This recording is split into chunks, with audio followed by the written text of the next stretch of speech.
कड़ाके की ठंड से डर का माहौल फैला हुआ था। इतना कोहरा जमा हुआ था कि बच्चे रजाई में दुबके हुए थे, बुजुर्ग आग के पास बैठे कांप रहे थे और औरतें चूल्हे पर हाथ रखकर गर्मी लेने की कोशिश कर रही थी। लेकिन इस ठंड ने सबसे ज्यादा असर किया गांव की चाय की दुकान पर। दुकान के सामने आग जलाई थी। उस आग के चारों ओर लगभग 2-4 लोग जमा थे, जैसे आग ही उनका भगवान हो। भाइयों, मेरी बात ध्यान से सुनो। आज सुबह मैं अपने खेत गया था और जो देखा उसे देखकर मेरे पैरों तले जमीन खिसक गई। पूरा खेत सफेद कोहरों से पट चुका था। अरे ऐसा लग रहा था जैसे पूरी जमीन पर बर्फ की मोटी चादर बिछा दी गई हो। पौधे ठंड से इतने जम गए थे जैसे उसमें जान ही न बची हो। अगर ये कड़क ठंड ऐसे ही 2 दिन तक रहा तो हमारी सारी फसल खत्म हो जाएगी। और ये ठंड मजाक नहीं है, बहुत बड़ा खतरा है। हाँ, मैंने भी देखा। गाय भैंस तक ठंड की वजह से कांप रही थी। दूध आधा हो गया है, घरों में पानी बर्फ जैसा हो गया है। ये कोई साधारण ठंड नहीं है। कहीं ये भूत प्रेत का संकेत तो नहीं? ओहो पंडित जी, फिर शुरू हो गए। अरे तुमको तो हर चीज में भूते प्रेत दिखाई देता है। ठंड तो प्रकृति का खेल है। ऐसी ठंड कभी कभी पड़ जाती है। हमारी नस्ल कमजोर हो गई है, ये मान लो। ये बात सुनकर चाय वाला माखन बहुत खुश हुआ, क्योंकि उसका इस समय बहुत मुनाफा हो रहा था। ठंड में उसी से लोग चाय पीते थे। लो भैया, चाय पी लो, लेकिन सुन लो, जो उधारी है पहले उसको चुकाओ। आजकल ठंड में लोग चाय पी करके चले जाते हैं, फिर पूछने पर सब बोलते हैं पैसा बाद में देंगे, पर कोई देता नहीं है। मैं कोई दान घर नहीं चलाता। अबे माखन, ऐसे समय में पैसा कर रहा है? 10 रुपए की चाय है, दे भी दिया कर। अरे इतनी ठंड है, हाथ पैर काम नहीं करते हैं और तू पैसे कमाने की फिराक में लगे रहते हो। इतना ही शौक है तो तुम क्यों नहीं पिला देते सबको चाय? ये दूध, ये चीनी सब कुछ मुफ्त में नहीं मिलता है। मैं रोज रोज उधार में चाय नहीं पिलाने वाला। उसी समय एक बूढ़ा साधु ठंड से कांपते हुए, लड़खड़ाते हुए चाय की दुकान के पास आए। चेहरा ठंड से नीला पड़ चुका था। वो दुखी मन से गांव वालों से मदद मांगते हैं। अरे बेटा, क्या मैं कुछ क्षण इस आग के पास बैठ सकता हूँ? मैं कई दिनों से यात्रा पर हूँ। बीती रात पहाड़ों की बर्फीली हवाओं ने शरीर का दम निकाल दिया। अब शरीर साथ नहीं दे रहा है। अरे गर्म चाय एक घूंट मिल जाए तो शायद मेरी जान बच जाएगी। अरे ठंड बहुत है। गांव वाले एक दूसरे को देखकर मुस्कुराते हैं और उनका मजाक बनाते हैं। अरे ओ बाबा, तुम साधु लोग तो बर्फ में बैठकर ध्यान करते हो, तुम्हें इतनी ठंड कैसे लग रही है? लोग कहते हैं तुम लोग आग को भी आदेश दो तो वो बुझ जाती है, फिर तुम्हें ठंड क्यों लग रही है?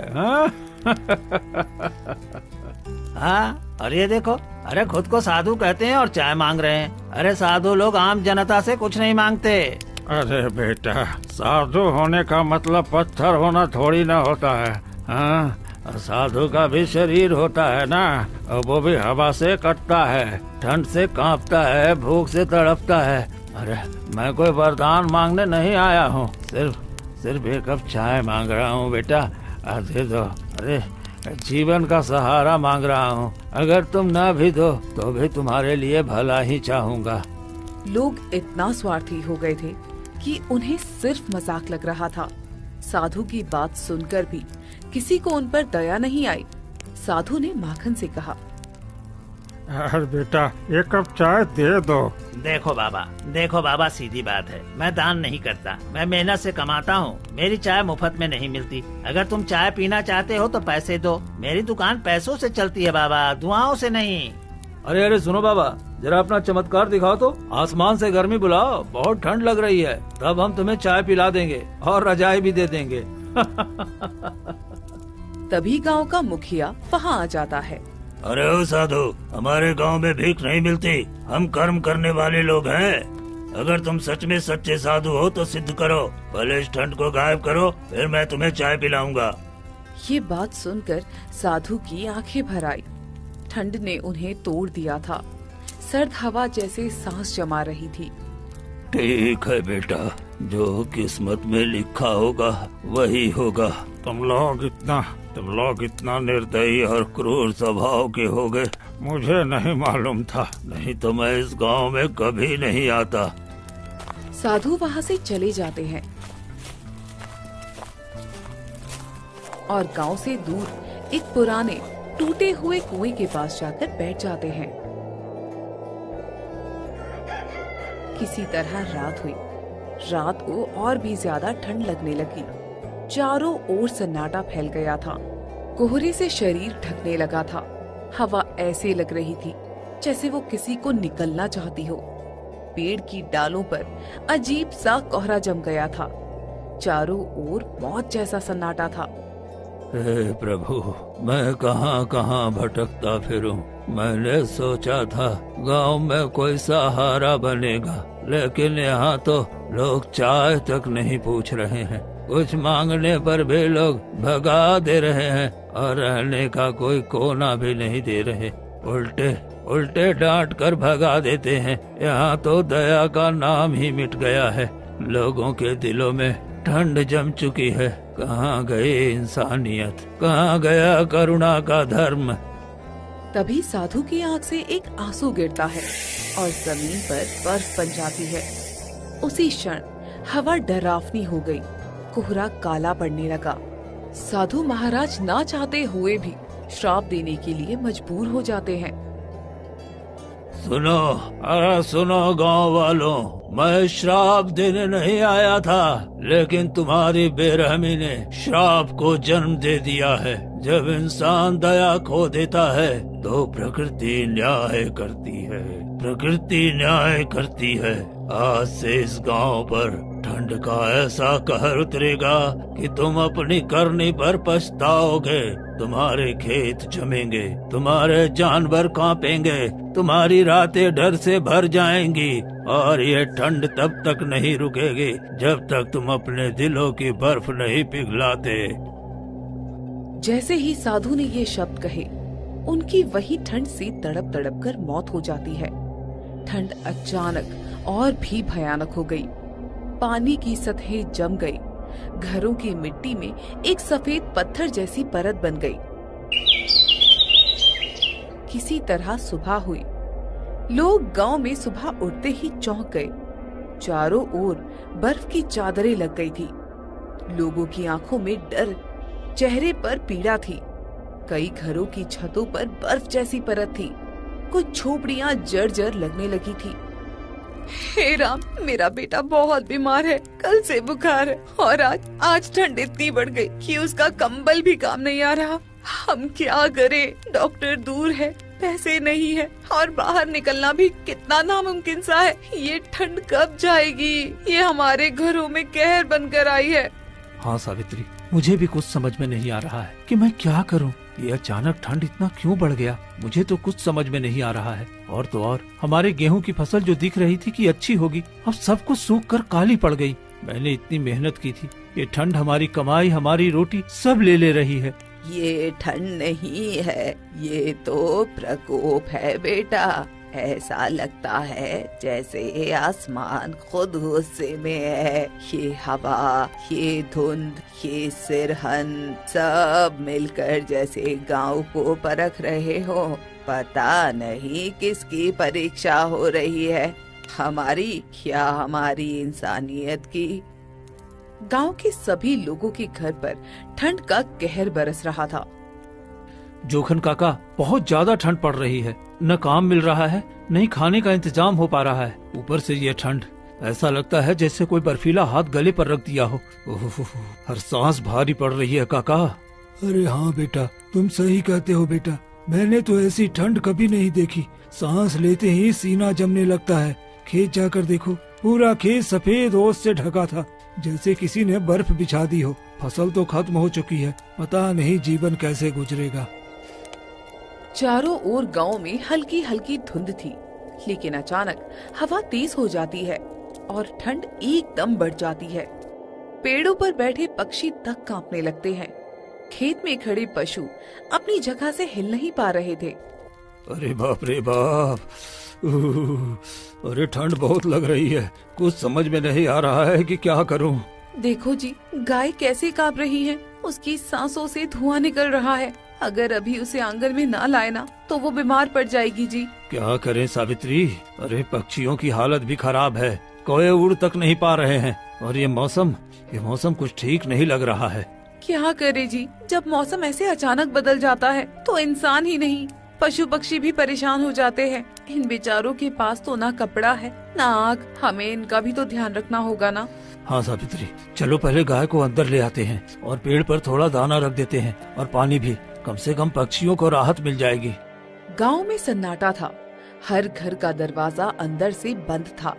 हवा इतनी ठंडी थी कि जैसे कोई बर्फ का हाथ चेहरे पर रख दे। चौपाल की आंख भी बुझ चुकी थी।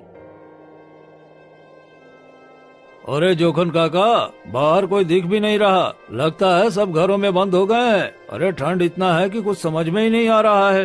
अरे हाँ बेटा, ये ठंड न लोगों को डरा रही है। 3 दोपहर में भी ऐसा सन्नाटा है।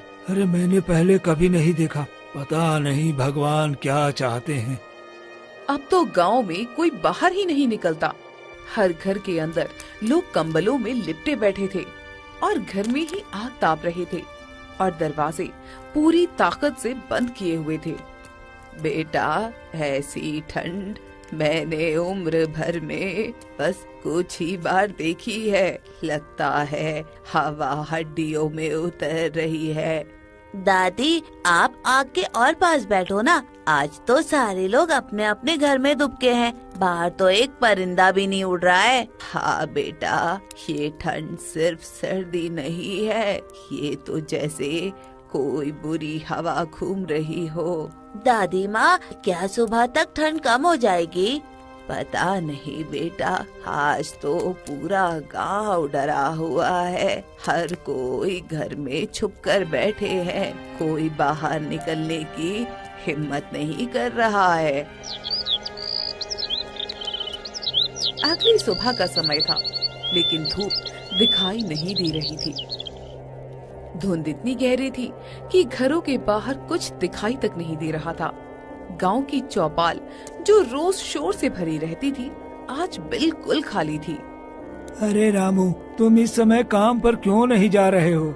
अरे काम पर कौन जाएगा काका? ये ठंड तो बड़े बड़े आदमी को बीमार कर दे रही है। सब अपने घरों में दुबके हुए हैं। यहाँ तक कि जानवर भी बाहर नहीं आ रहे हैं। और तो और मेरी बूढ़ी माँ का भी इस ठंड से तबीयत खराब हो गई है और मेरे पास इतना पैसा भी नहीं है कि मैं उनका इलाज करवा पाऊँ। हाँ हाँ बेटा, मैंने भी देखा है। गांव में सभी लोग बीमार हो रहे हैं। ठंड ही इतना ज्यादा है कि अब लकड़ी का भी इंतजाम नहीं हो पा रहा है। सच कहूँ रामू, ऐसा लग रहा है जैसे पूरा गांव जम गया हो। अरे लोग डर गए हैं। इस ठंड ने सबको अपने घरों में छुपा दिया है।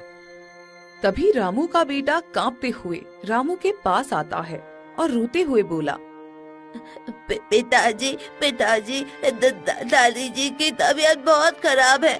जल्दी से घर चलो ना। उन्हें बहुत जोर जोर की ठंड लग गई है। अरे बेटा गोलू, तुम्हें इतनी ठंड में घर से बाहर नहीं निकलना चाहिए था। अरे तुम किसी और से कह देते, मैं घर आ जाता।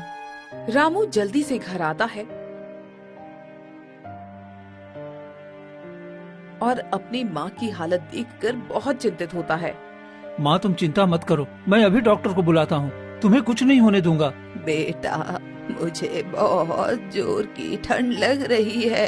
इस कंबल में जरा भी ठंडा नहीं रुक रहा है और ये आग की गर्मी अब मेरे शरीर में नहीं लग रही है। मुझे थोड़ी सी चाय पिला दो तो शायद थोड़ी राहत मिले। ठीक है माँ, मैं अभी चाय लाता हूँ। सावित्री, जरा माँ के लिए चाय बना दो। चाय पीकर शायद माँ के शरीर में कुछ गर्माहट आ जाए। अजी, चाय कहाँ से बनाऊं? घर में चीनी का एक दाना भी नहीं है, तो चाय कहाँ से बनाऊं? और तो और घर में एक पैसा भी नहीं है। आप कई दिनों से काम पर भी तो नहीं जा रहे हैं ना, तो पैसे कहाँ से आएंगे? ये बात सुनकर रामू बहुत दुखी हुआ। ठीक है, तुम चिंता मत करो। मैं अभी माखन की दुकान से चाय लेकर आता हूँ। लेकिन आपके पास एक भी पैसा नहीं है। आप उसके पास जाएं तो पैसा लेकर ही जाना, नहीं तो वो इतना स्वार्थी किस्म का आदमी है कि वो आपका बिना पैसे के चाय नहीं देगा और वो अपने दुकान से आपको भगा भी देगा। अरे सावित्री, ऐसी बात नहीं है। वो भी तो इंसान ही है। वो ऐसी हालत में चाय जरूर देगा। इतना कहकर रामू घर से निकल जाता है और कुछ ही देर में माखन की दुकान पर पहुंच जाता है। माखन भाई, जरा एक कप चाय दे दोगे? माँ बहुत बीमार है। ठंड से कांप रही है, उनके लिए ले जाना है। देख भाई, तेरे पास तो पैसे है नहीं। मुझे तुम्हारी हालत देखकर नहीं लग रहा कि तुम्हारे पास पैसे होंगे। नहीं भाई, आज नहीं है, लेकिन माँ बहुत बीमार है, उसे चाय की बहुत जरूरत है। उसे ठंड लग गई है भाई, बस एक कप चाय दे दो, मैं शाम को मजदूरी मिलते ही पैसे दे दूंगा। मुझे तेरी मजबूरी से मतलब नहीं है भाई, यहाँ उधार नहीं चलता, समझा? भाई ठंड बहुत तेज है, माँ की सांसें तक अटक रही है, चाय से शायद गर्मी मिल जाए, दया कर दो भाई। दया? अरे मेरे पास दया बेचने की दुकान थोड़ी ना है, पैसे ला वरना निकल। ए माखन भाई, माँ सच में बहुत बुरी हालत में है भाई, एक कप चाय से आपका क्या बिगड़ जाएगा भाई? मेरा बिगड़ जाएगा भाई, लोग देखेंगे तो सब मुफ्त की चाय मांगने लगेंगे। अब चल हट, हट रास्ते से। ठीक है भाई, गरीब की मजबूरी आपको दिखाई नहीं देती, पर ऊपर वाला सब देखता है। हाँ हाँ, जा जा, यहाँ से दूर हो, मुफ्त खोरों से सिर दर्द होता है मेरा। हे भगवान, माँ के लिए एक कप चाय भी नसीब नहीं है, कैसी ठंडी दुनिया हो गई है। रामू तेज कदमों से घर पहुंचता है। अंदर जाते ही उसकी माँ पर उसकी नजर पड़ती है। वो तेजी से कांप रही थी, सांसें फट फट कर चल रही थी। माँ, ये क्या हालत हो गई है आपकी? उठो न माँ, उठो न, कुछ बोलो न माँ। माँ जी को बहुत देर से बुला रही हूँ जी, लेकिन ये तो कुछ बोल ही नहीं रही हैं। रामू के हाथ पैर कांप गए। उसे समझ आ गया था कि अब सिर्फ चाय से काम नहीं चलेगा, डॉक्टर की तुरंत जरूरत है। रुको सावित्री, मैं अभी डॉक्टर को लेकर आता हूँ, तब तक तुम माँ का ख्याल रखो। हाँ जी, लेकिन डॉक्टर को बुलाने के लिए पैसे कहाँ से आएंगे? हमारे पास तो एक फूटी कौड़ी भी नहीं है। हाँ सावित्री, मुझे मालूम है, लेकिन मैं कोई न कोई उपाय जरूर करूँगा। मैं अपनी माँ को ऐसे नहीं छोड़ सकता। रामू ठंड में भागता हुआ गांव के मुखिया के बड़े से घर में पहुंचता है। मुखिया जी, मेरी माँ बहुत बीमार है, मुझे डॉक्टर को बुलाने जाना है, पर मेरे पास पैसे नहीं है, जरा थोड़ा सा कर्ज दे दीजिए मुखिया जी। अच्छा अच्छा, कर्ज चाहिए, पर बिना किसी गारंटी के मैं तुम्हें कर्ज क्यों दूं? मुखिया जी, मेरे पास बस छोटा सा खेत है, माँ की जान बच जाएगी तो मजदूरी करके सारा पैसा लौटा दूंगा। अच्छा अच्छा, तो खेत गिरवी रख दो, फिर दे दूंगा पैसे, वरना ऐसे तो नहीं दूंगा भाई। मुखिया जी, वो खेत ही हमारी रोजी रोटी है, पर माँ की जान उससे भी बढ़कर है। ठीक है, खेत गिरवी रख लीजिए। चल ठीक है, इस कागज पर अंगूठा लगा दे, खेत अब मेरे पास गिरवी रहेगा, लेकिन याद रखना, समय पर पैसे नहीं लौटाया तो खेत मेरा ही रहेगा। ठीक है मुखिया जी। मुखिया के चेहरे पर लालच भरी जीत चमक रही थी। रामू फौरन डॉक्टर को बुलाने के लिए दौड़ पड़ता है। उसके पैरों में दर्द था, पर दिल में सिर्फ एक ही बात, माँ को बचाना है। माँ माँ माँ, मैं आ गया माँ, उठो ना माँ, मैं डॉक्टर साहब को लेकर आया हूँ माँ। रामू की आवाज अचानक रुक जाती है। कोने में पड़ी उसकी बूढ़ी माँ हिल भी नहीं रही थी।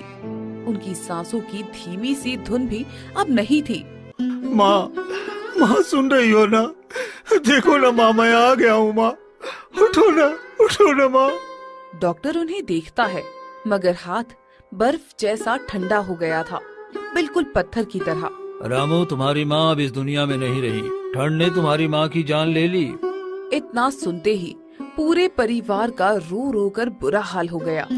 जैसे तैसे वो अपनी माँ का अंतिम संस्कार करता है। कुछ दिन इसी तरह बीतते हैं और ठंड से लोग मरने लगते हैं। पूरे गांव में हाहाकार मच जाता है। तभी एक दिन मुखिया फूट फूट कर रोने लगता है, क्योंकि उसकी पत्नी की ठंड से मौत हो जाती है। नहीं नहीं, ये नहीं हो सकता, मेरी पत्नी ऐसे कैसे चली गई? अचानक मुखिया के दिमाग में पुराने शब्द गूंजने लगते हैं। लगता है ये साधु का श्राप है, वही श्राप जिस पर मैंने हंस दिया था। मैंने उन्हें भगा दिया, भोजन तक नहीं दिया। मैंने पाप किया, पाप। एक भूखे ठंडे साधु को दुत्कार दिया। अब भगवान ये सजा मुझे दे रहा है। मैंने लोगों का हक मारा, लालच किया, गरीबों को सताया। मुखिया को याद आता है कि कैसे उसने रामू जैसे गरीब के खेत को उससे गिरवी रखवा लिया था, कैसे उसने गांव वालों पर सख्ती की और कैसे उसने कभी किसी की मदद नहीं की। नहीं, मैं साधु को ढूंढूंगा, माफी मांगूंगा, अपने पाप धोऊंगा। अगर वो माफ कर दे, शायद गांव को भी ठंड के इस कहर से राहत मिल जाए। किसी तरह वो अपनी पत्नी का अंतिम संस्कार करता है और अब वो बिल्कुल टूट गया था। किसी तरह दिन बीतते हैं और एक दिन अचानक माखन के घर में आग लग जाने से उसका पूरा घर जल जाता है। ओ भगवान, मेरा सब कुछ जल गया। मेरी दुकान, मेरा घर, मेरा सामान सब खत्म हो गया। माखन का छोटा बेटा ठंड में कांप रहा था। उसके पास पहनने को ढंग का कपड़ा भी नहीं था। माखन की पत्नी मिट्टी पर बैठकर रो रही थी। अब हम कहाँ जाएंगे जी? बच्चों को कैसे बचाएंगे? ठंड बढ़ रही है। अरे हाँ, मेरे पास तो अब कुछ नहीं बचा। अब मैं क्या करूँ, कुछ समझ में नहीं आ रहा। ठंड बहुत तेज थी, हवा चुभ रही थी। माखन का बेटा कांप रहा था, उसकी पत्नी सिसक रही थी और माखन टूट चुका था। इसी बीच रामू वहाँ आता है। वो अचानक रुक जाता है। आग और माखन की हालत देखकर उसकी आंखें फैल जाती हैं। माखन भाई, ये क्या हो गया? अरे रामू, सब खत्म हो गया, सब खत्म हो गया। मेरे बच्चे ठंड से कांप रहे हैं, मेरी पत्नी रो रही है और मैं कुछ नहीं कर पा रहा हूँ। भाई हिम्मत रखो, सब ठीक हो जाएगा। माखन रामू की ओर ऐसे देखता है जैसे उसे एक ही पल में सब याद आ गया हो। वही रामू जिसे उसने एक कप चाय तक नहीं दी थी। वही रामू जो अपनी बीमार माँ के लिए दया मांगता रहा और आज वही रामू उसके सामने खड़ा है बिना नाराजगी के। अरे रामू, मैं बहुत बुरा आदमी था, बहुत बुरा आदमी। मैंने तेरी माँ को, तुझे, सबको दुत्कारा, एक कप चाय भी नहीं दी। हर साधु बाबा को तो मैंने एक कप चाय तक नहीं दिया इतनी ठंड में, और उन्हें अपमानित करके भगा दिया। हम गांव वालों पर उन्हीं का श्राप लगा है। देखो, आज मेरा घर जल गया, मेरे बच्चे ठंड से कांप रहे हैं। ये सब मेरे कर्मों की सजा है रामू, मेरे कर्मों की सजा। भाई आपने गलत किया, पर अभी भी वक्त है सुधरने का। मुझे माफ कर दे रामू, मैंने तेरी मजबूरी नहीं समझी, तेरी माँ की हालत नहीं समझी। आज मेरी हालत तेरी जैसी हो गई है। मुझे समझ में आ गया रामू कि दया न करने वाला आदमी कभी सुखी नहीं रह सकता, कभी सुखी नहीं रह सकता। माखन पहली बार अपने कर्मों को सच में समझ रहा था और पहली बार उसके दिल में इंसानियत की आग जली थी, जो उसके घर की आग से कहीं ज्यादा गर्म थी।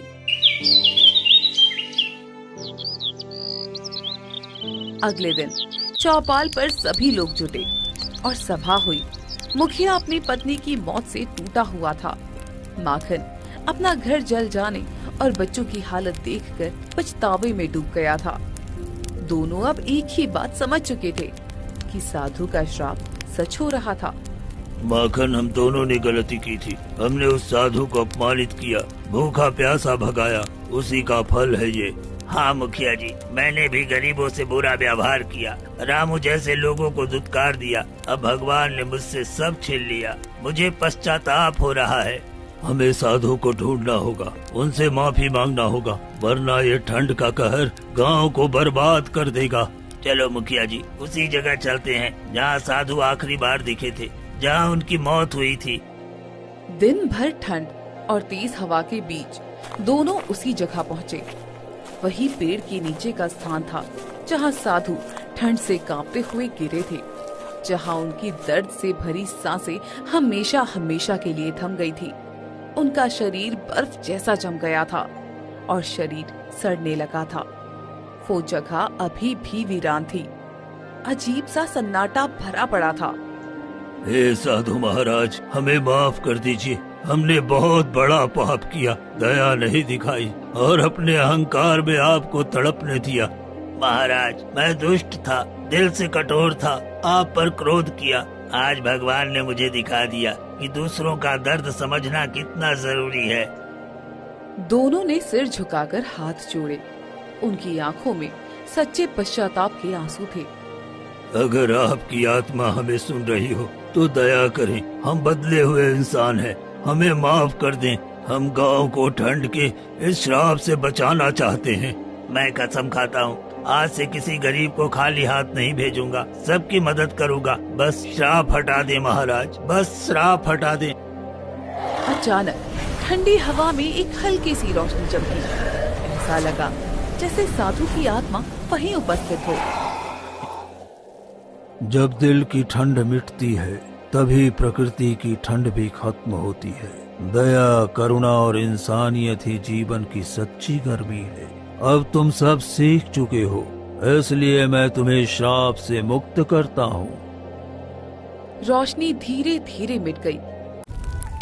कुछ ही देर में गांव वाले मिलकर साधु बाबा का अंतिम संस्कार कर देते हैं और अब उनकी आत्मा को शांति मिल जाती है। अगली सुबह सूरज निकला। ठंड सामान्य हो चुकी थी। हवा में अब जान थी और लोग अपने दरवाजों पर खड़े मुस्कुरा रहे थे। और इस तरह गांव फिर से जी उठा। लोग एक दूसरे की मदद करने लगे और सबने मिलकर एक नया जीवन शुरू किया, शांति, प्रेम और दया के साथ।